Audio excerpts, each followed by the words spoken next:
Well, welcome back. Today we're going to be working on this WD45 diesel chassis. The last video you saw, I got the brake pins cut out of that thing, and this one I flipped it back over.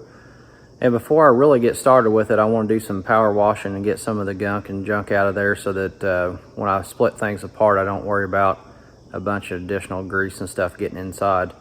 So anyway, that's what we're going to be doing today. So if that's something you're interested in seeing, stick around because it's coming up. All right, so as I mentioned, I've got it flipped back up right now. It was upside down here on the block so that I could cut those pins out for the brakes. And you can see there's a lot of junk, grease. There's some growth down here on the axles, and just, it's a mess. So what I'm gonna do is take the skid steer and I'm gonna get it put on the forks here, and then we'll take it outside where I can go ahead and get the thing power washed. I want to soak it down really good. I'm going to use some purple power and get it soaked down good so that we can get everything that I can off of it before I start splitting it. So you may ask what the reason is for splitting, and it's basically transmission. We can see in here we've got a lot of wear on our can't remember exactly what they're called, but on the edge of the gears here where everything slides together to latch in, the front collar needs to be replaced. And then the Timken bearing back in here, if you watch one of my other videos on that WD restoration, that bearing was shot. And this one here, it's a little loose, so I'm not sure exactly what we've got going on there. But basically this one's gonna be a similar project as to what the WD was as far as splitting everything. So once it's power washed, I can get my brake assemblies pulled out of here, which I may do that before because there's junk down in there I'd like to get cleaned out with power washer. And pull all my brakes out. I did put the rear cover back on because I wanted to keep some of the contamination on the rear end out of there. Even though I'm going to be taking it out anyway, I just don't want to get a bunch of junk up inside the rear end and the gearing. The transmission cover right here, I think I'm going to leave it off. All that's going to come out in their individual gears, which will go through the parts washer anyway. So it's a little bit different than the rear end where you've got an assembly and you've got everything going on inside of that. So anyway, we're going to be flipping over to the time-lapse camera, and that will capture pretty much the power wash piece of it. And then once we get it back in here, we'll go ahead and start doing some more disassembly. All right, so I'm gonna go ahead and pull the brake shoes and everything out of here. I've already taken this nut off.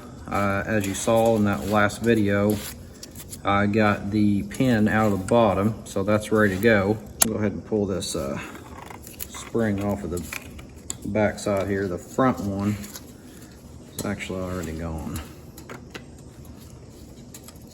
which is not unusual.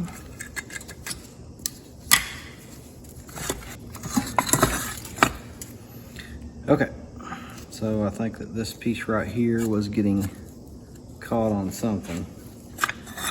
Anyway, here's that front side. This is where your brake rod screws into. It would stick out the front here. And then the pin goes through here, and the other one's still in. So there's that one. Shoes are going to get replaced as well. Let's see if we can get this one to come out of here now.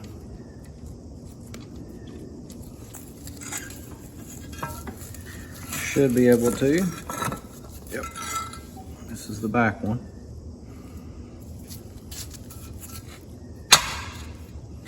All right, so as you can see, there's a lot of junk in there, which is not uncommon. Let me spin, let's see if I can, I can spin this around. Just kind of want to look at the drone itself, make sure that it's not busted anywhere. Nope, that one looks good. All right, so I'm gonna do the same thing over here on this side.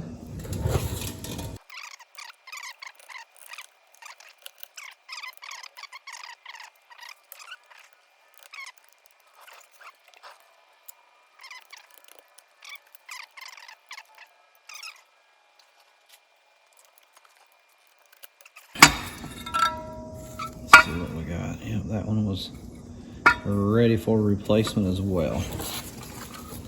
Okay, so both sides were just packed full of debris. There's all kinds of mud daubers and mice nest down there. Now look underneath there, just from me moving around, how much stuff fell out of that. So I'll probably take my shop back, clean that up, and then that's going to be good for when I go to power wash this, because then I can power wash that cavity right there and get all that additional junk out of there. So I'll get this cleaned up and then we'll head it out for the power washer. All right, so I'm spraying it down with purple power and I'll let that soak for a while, and then I'll come back here with the power washer, and then eventually I stand it up on the back end and do the same thing. I want to make sure I can get everything off there that I could. All right, so you saw me power wash the chassis here.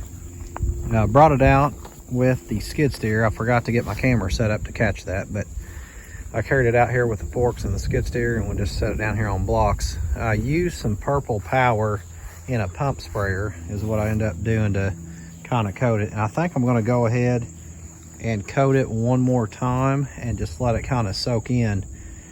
And once I get that done, I'm going to flip it over and I'm going to do the same thing on the bottom side. So we've got several stages here to get that squared away, but I mean, there's quite a bit of that junk that came off. There's still a fair amount left. So anyway, I'm going to grab my pump sprayer and go ahead and get another coat applied. You can see I sprayed inside the bell housing here to get that cleaned up. So anyway, with that said, I'm going to go ahead and spray her down again.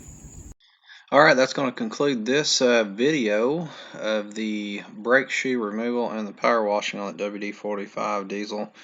Got lots more videos coming up on this project. Thanks for watching. Hit like, subscribe, share the video, and we'll see you next time.